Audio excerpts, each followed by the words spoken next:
night vision like the patient. Who's got night vision? Who's got the night vision goggle? Yep. Come on up. You're going to adjust your night vision so you can see close up. I got the infrared. I got the rear. You need to flop that arm out there above his head. Arm up on the side. Roll him your way. Roll him your way. Let's get under. Okay. Roll him towards you. Throw the skin underneath. Very good. Right here.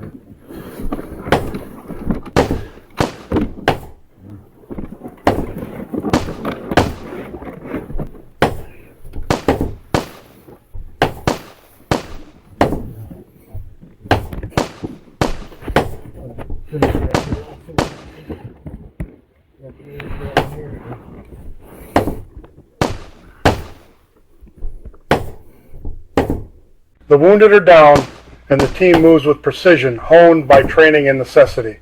This isn't just a drill, it's a simulation of the chaos and danger you'd face in a real-world survival scenario.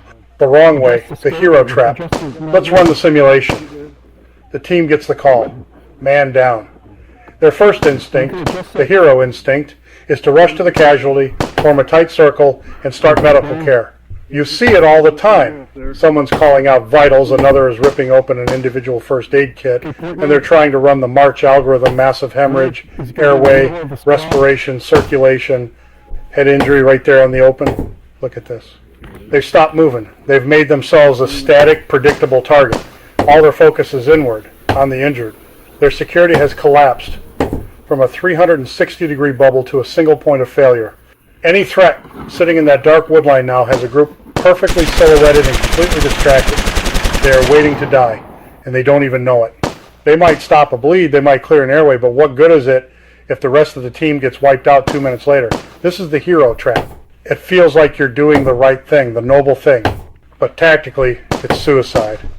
In a care under fire situation, the only medical aid you should even think about is slapping on a tourniquet for massive life-threatening bleeding. Anything else can wait. Your main job is to extract and get out of the kill zone the right way. Speed is security. All right, let's reset. Same scenario, same casualty. But this time, we follow the golden rule. Extract first, treat later. Step 1, security first. Before the extraction team even reaches the casualty, the security element fans out, forming a 360-degree perimeter. These operators are the eyes and ears of the mission, scanning the darkness for threats using night vision and thermal optics.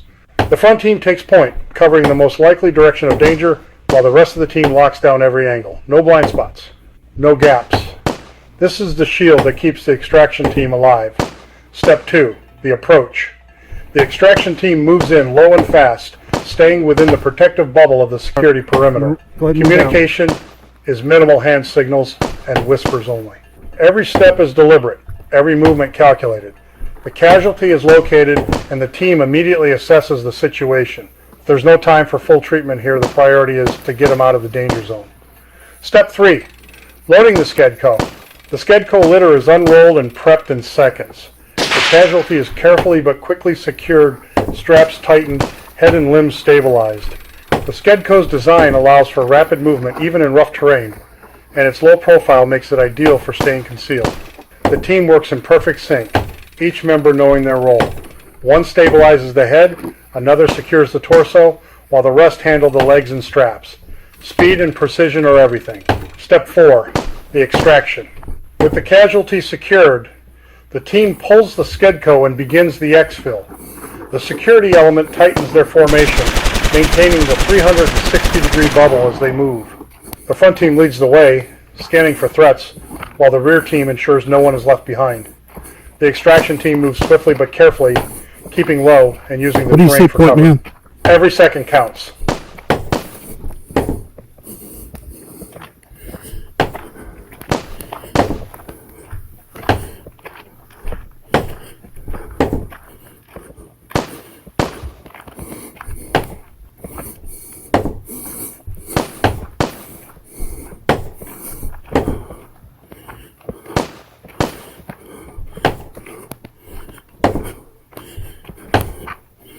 Everyone halt. Do flank security. Left, right, left, right.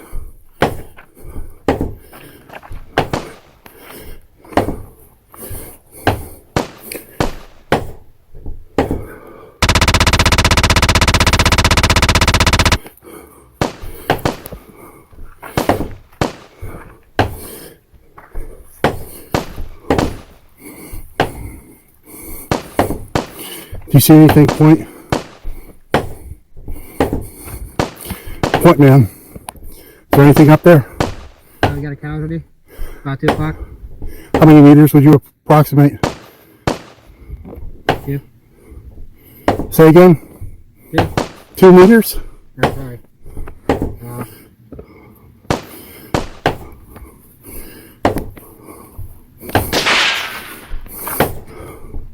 About 200 foot. Let's go. Go ahead and let's investigate.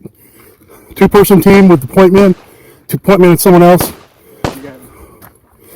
Stay here, full security.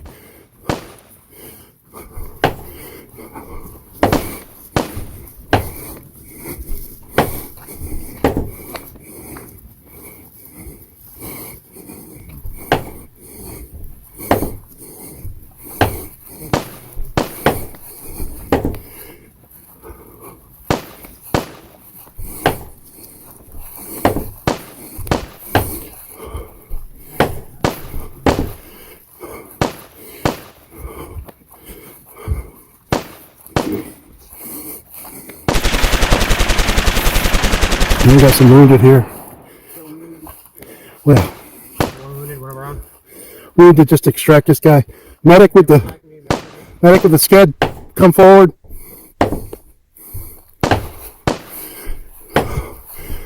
Rest of the team, come forward.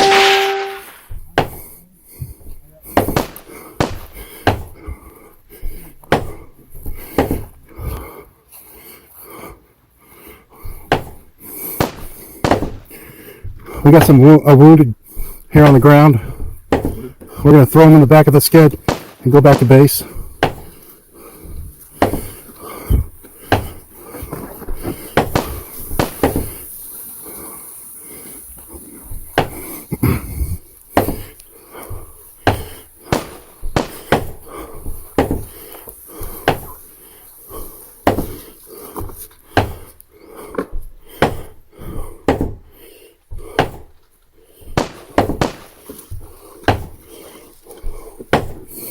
Any bleeding? Just throw that tourniquet on him and let's get him out of here.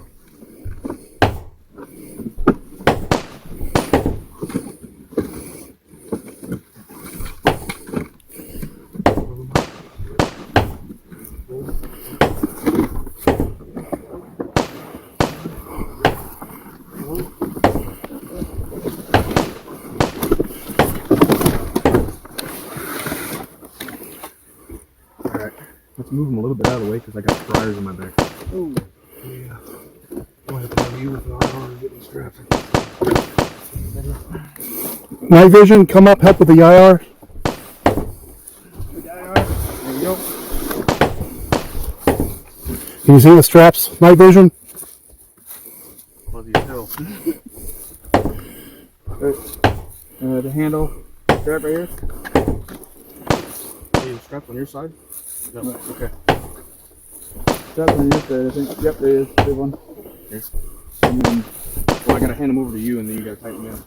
That's gonna be hard. I can't see it. Step 5, mission complete. Once the team reaches the safe zone, the casualty is handed off for treatment. The mission isn't over until everyone is accounted for and the area is secure. This is the level of coordination and readiness that separates survivalists from the unprepared. While we might not all find ourselves in combat zones, the principles of emergency extractions have universal value. Say again? Here are some key takeaways anyone can apply. Preparation is key. Whether it's ensuring your gear is ready or mentally rehearsing scenarios, preparation is 90% of survival. Teamwork makes every second count. Train with your group or family and establish roles ahead of time. Practice creates trust and eliminates hesitation when it matters most. Record the training and watch to review what went wrong and what went right and how you can improve next time. Adaptability saves lives. Not everything will go according to plan. Stay calm, adjust quickly, and use the tools and resources you have at your disposal. Have an alternative plan to extract if your team does not have night vision and thermal imaging. A headlamp with a red light and a latex cloth litter could be alternative. These litters can fit easily in a medic bag. I keep one in my medic bag, in fact. Be aware, though, that with a soft litter, you cannot drag the patient like you can with the Skedco. Not going to go anywhere. Mindset separates the prepared from the unprepared. Gear is important, but preparation and training give you the confidence to handle high-stakes situations. In the middle of us. Practice builds muscle memory. Regularly simulate emergency scenarios in safe, controlled environments. This repetition builds habits that could save lives in the real world. Establish a standard operating procedure geared towards the members of your team and the equipment that you have available. Practice these drills in a crawl, walk, and run scenario. Start slow, going over each member's role during daylight in initial rehearsals. Then, as your team progresses, speed up the training, adding more variables such as training at night, training under simulated enemy fire with blank rounds, and then go full speed. Take small steps. Failure is your best friend for success. Fail during training so you can learn from those failures and build on it. By the time SHTF, your prepper team will have overcome those stumbling blocks. I remember back in my days in the 160th when we practiced our search and rescue missions, the mistakes that occurred. We used a narrow plastic rescue stretcher for our ground extractions, except that the stretcher was very narrow and required 4 men to carry it. One soldier lost grip, causing everyone else to lose grip, resulting in the patient falling headfirst to the ground, tied down to a litter, unable to protect his head. Those litters were best for emergency water extractions, and we decided on the Skedco litter because it only takes one person to pull the litter and it stays on the ground. Stay flexible.